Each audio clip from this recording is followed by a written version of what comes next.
Okay, so what is a regular expression? If you are familiar with Java or even JavaScript also, you might have already seen what is a regular expression, and you might know what is a regular expression, what is its significance, and where it will be used. But anyhow, if you don't know, then let me explain you what is a regular expression. So the definition for regular expression is it is a sequence of characters that forms a search pattern. That means you can form a search pattern. So what is a search pattern? For example, you are logging into your email account. It can be a Gmail or Yahoo Mail or Hotmail, whatever it is, Rediff Mail, etc.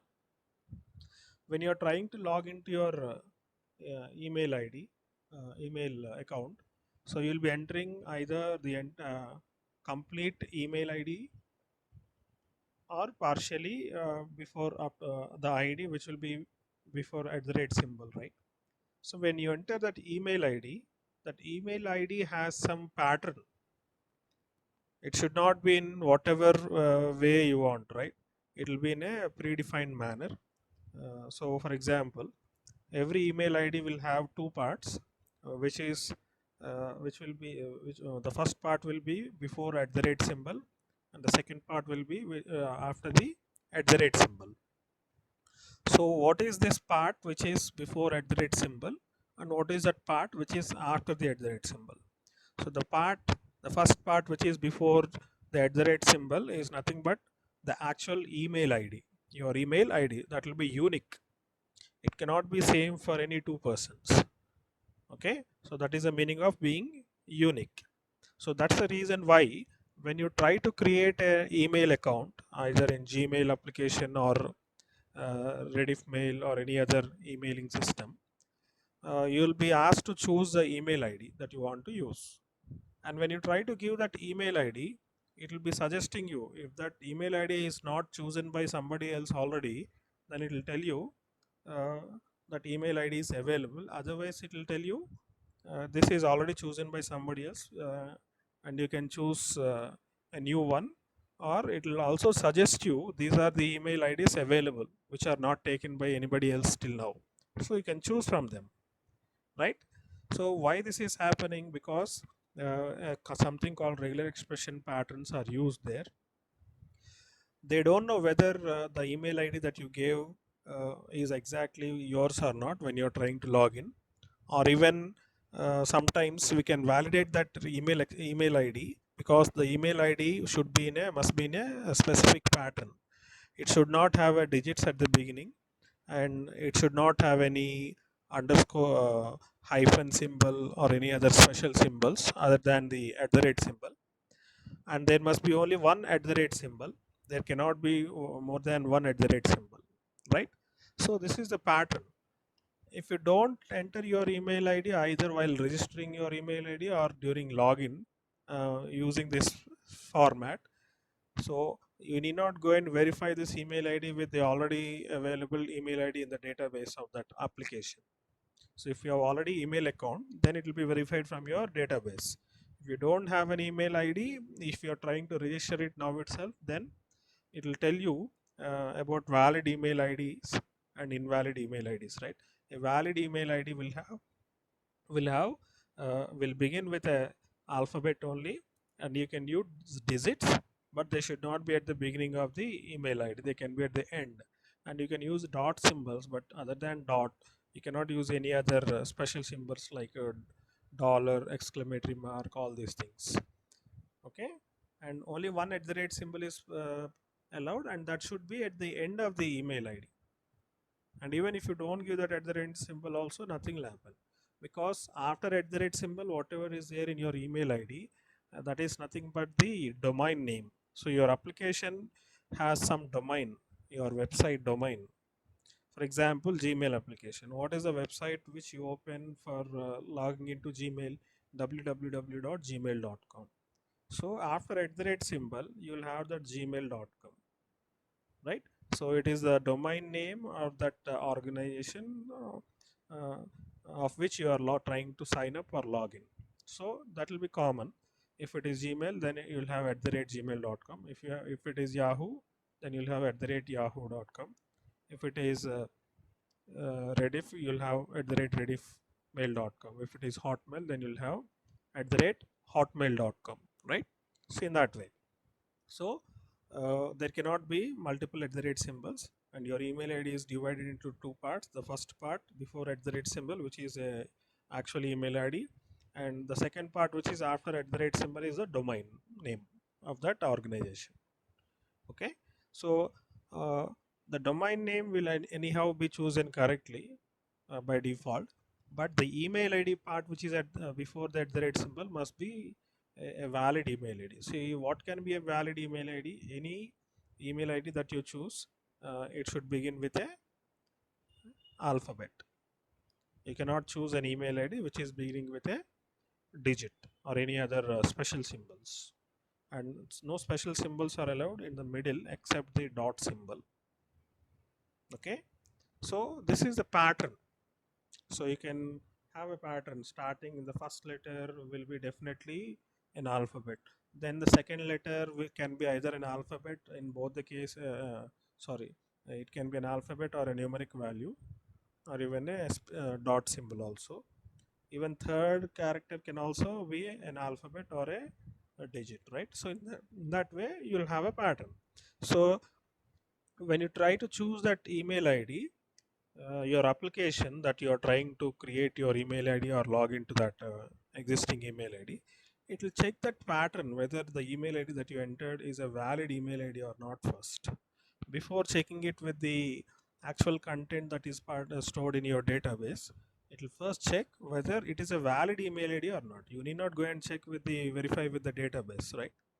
For this, even a mobile number, during registration of your account, if you have given your mobile number will exactly contain 10 digits, and if it is stored during registration in the database and during login or some it is stored in the database. For example, when you are trying to give your mobile number, it will check whether there are 10 digits or not. If there are no 10 digits, then it will serve a message to you, alert message, saying that it is not a valid mobile number. Your mobile number must contain at least 10 digits, right? So this is how you'll get. So how all these alert messages are done? Because of this usage of regular expressions. Okay, so the patterns is nothing but a search pattern is nothing but such pattern that we create for email ID or mobile number or any other thing. We can create search pattern. That pattern is called as nothing but a search pattern. So what is the purpose of regular expression? Means a regular expression is a sequence of characters. So characters includes what? The alphabets from A to Z and digits 0 to 9 and a dot symbol. Okay, or any other symbols. If it is not, if it is email ID, then you'll not have other symbols, but other search patterns can have any other symbols also. If it is mobile number, every character must be a numeric digit. It cannot be an alphabet, right? So depending on the pattern that you are creating, for what purpose you are creating, whether you are creating it for email ID or whether you are creating it for a mobile number, the allowed characters are uh, different. If it is mobile number, the only characters that are allowed are digits, 0 to 9 digits. If it is an email ID, the only characters that are allowed are A to Z small letters, 0 to 9 digits, and a dot, that is a period symbol. Except this, and underscore symbols also allowed, right? So except these, any other character you try to use, they will not be considered. Fine. So in that way you can create search patterns. So regular expressions in any programming language will allow you to create such SUH search, right? Such search patterns. So I hope you understood what is a regular expression, right? So that's why we define it as regular expression is a sequence of characters that forms a search pattern. So how you can use these regular expressions in Python means Python has a built-in module RE. So you have a module called RE module. You need to import this module. So this can be used to work with the regular expressions. So how to import this regular expression module RE means, so you know the syntax for importing a module, right? So import space name of the module RE. Okay. So now let us see an example program using this regular expression. We'll see partially some predefined functions which are part of RE regular expression. Not all will be seen here. We'll see only few of them. First let us discuss about the functions and then get back to the program.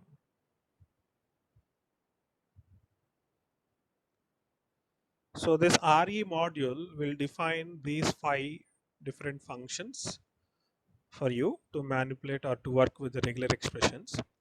So if you look at the first one, the first function is find all function. So what is this function going to do is, it is going to return a list containing all matches. So that means if you call this find all function by passing the pattern that you want to search, first you need to create a pattern that you want to search for in a given string. Okay, so if you pass that pattern that you want to search in the given string as the first parameter, and the second parameter is the string in which you want to search, then this is going to return a list containing all matches. All matches in the sense the pattern that you enter may be occurring multiple times in the given string. It may not occur a single time. It may occur multiple times.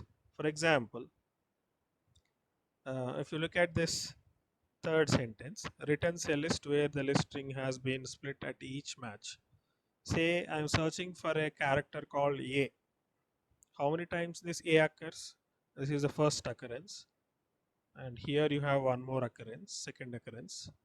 Then here you have third, and here 4, and then finally 5. So there are 5 occurrences of this letter A.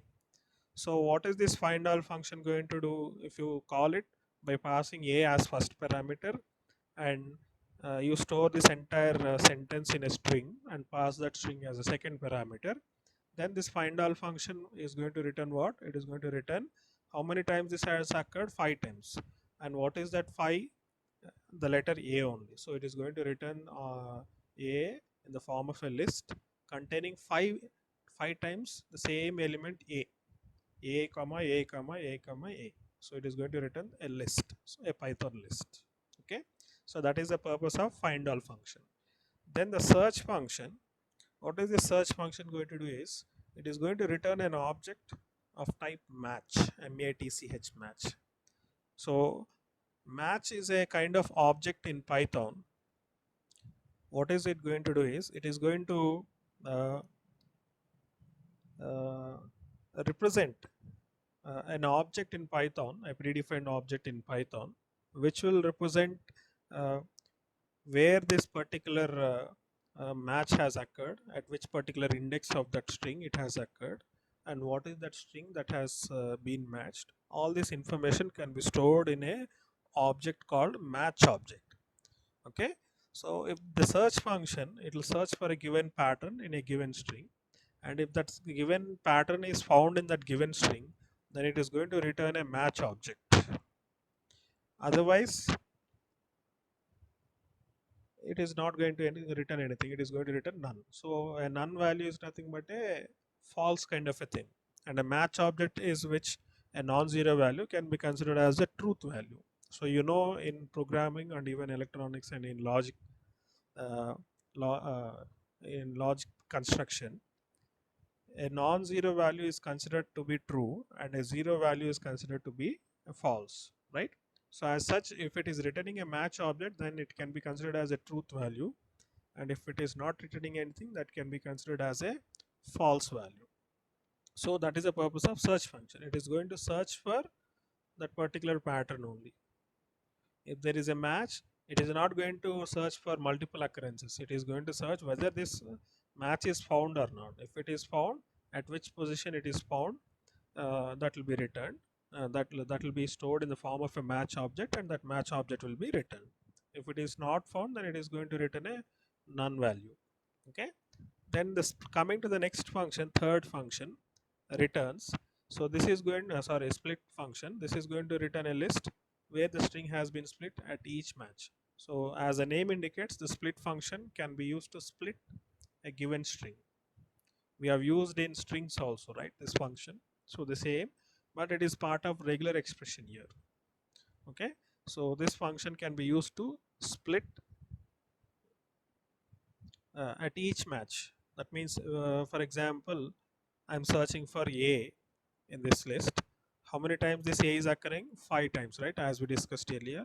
So till here, the string will be split into one element. Then from there, it is going to consider as a second element list where the string.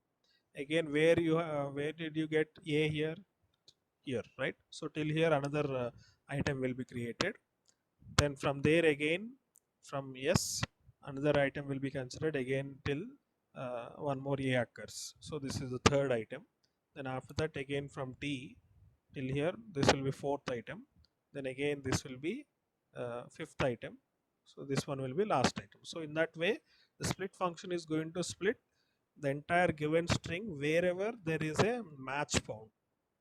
So because there are 5 times a match is found for letter A in this given string, so totally it is going to split the entire string into 6 items, and those 6 items will be written in the form of a Python list. Okay, so that is the purpose of split function. And coming to the next function, sub function, so it is going to replace one or many matches with a string. Sub is nothing but substitute function. In short, we call it as sub function, but it is actually substitute function. It will replace means substitute, right? Replaces one or many matches with a string. Then the match function, this will return a match object, just like search function returns a match object. This will return a match object similarly. But the difference between search function and match function is match function will search for that pattern only at the beginning of the string, whereas search function will search the entire string. If the string is having multiple lines also, in all the lines it is going to search. But coming to the match function, it will search only at the beginning of the string, that too in the first line of the string. If it is not found at the beginning, then it is going to return an unknown value, just like a search function. Okay, so this is about these 5 predefined functions that we can use in regular expression search pattern programs.